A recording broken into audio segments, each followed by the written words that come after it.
you obviously didn't follow the news. For those of you who heard about this, India announced a $10 laptop, which was a total hoax.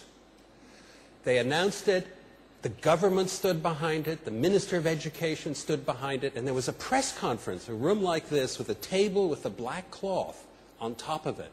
I even sent the president of One Laptop Per Child India to that conference. And finally, after all the speeches, they pulled the cloth off the table, and there was nothing underneath. There was no laptop. There was a little box that routes signals that costs about $5 to make.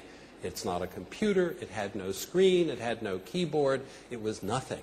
And it was very embarrassing for the Indian government. Very embarrassing. Ο κύριος, παρακαλώ, το μικρόφωνο αριστερά. Περιμένετε λίγο το μικρόφωνο, περιμένετε λίγο. Το μικρόφωνο λίγο. Stefan Schneider, one easy question, Niklas. Can you give us an interim status how many laptops this One Laptop Per Child initiative had brought to the market now and into the countries? Thank you. Yes, we have commitments for about 2 million laptops. 1 million are in the hands of children today in 31 countries, 19 languages. And those are the statistics.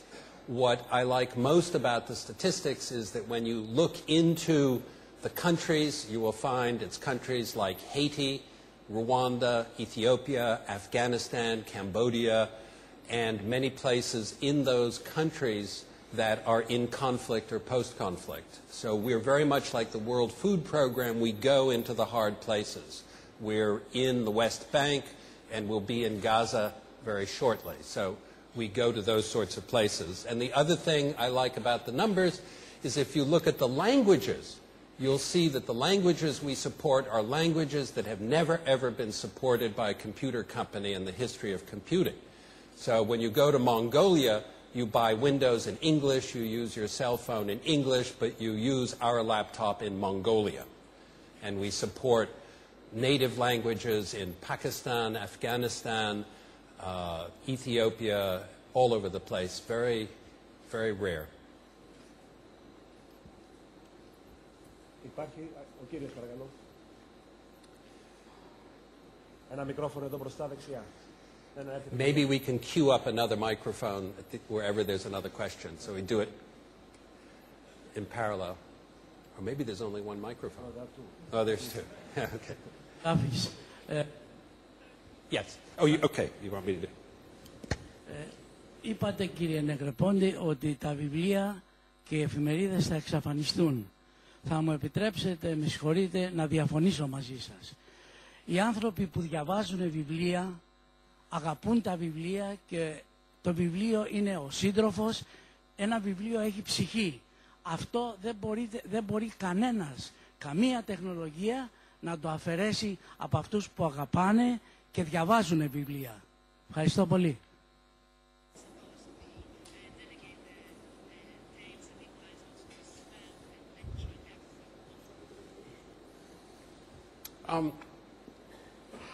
That is true.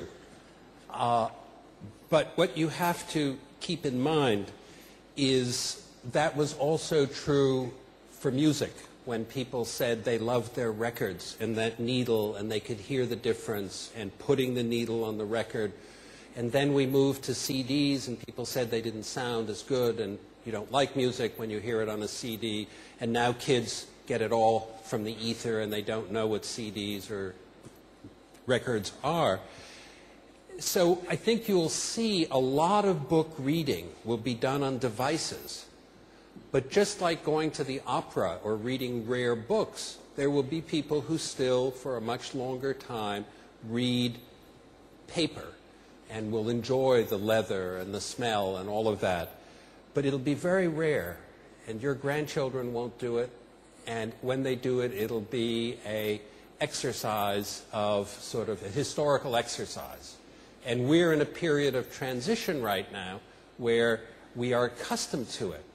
But I have to tell you something. I read books in bed, and I find that reading an electronic book in my hand, one of these Amazon Kindles or Sony, is actually for the first time much easier. I love reading it in bed. You don't have to read a thick book where half the pages or 3/4 are in one hand and this, and then it's heavy and you don't know, and then you rotate this way, and then how do you hold the book, and it's a little too heavy to hold that way, and so on. Suddenly you're just holding this light thing and reading it, and it's a very different reading experience in bed. Okay, so I think you will find the first thing I recommend is try a Kindle and read it in bed. It's a very interesting experience. It's a one-handed reading experience, which I just didn't realize until I did it. So these will transition, and it'll happen quickly, but they won't go away completely. Νομίζω ότι επειδή ο χρόνος είναι εξαντλημένος, ευχαριστούμε τον κύριο. Δεν ξέρω, υπάρχει μια ερώτηση ακόμα από τον κύριο. Μια τελευταία ερώτηση, παρακαλώ.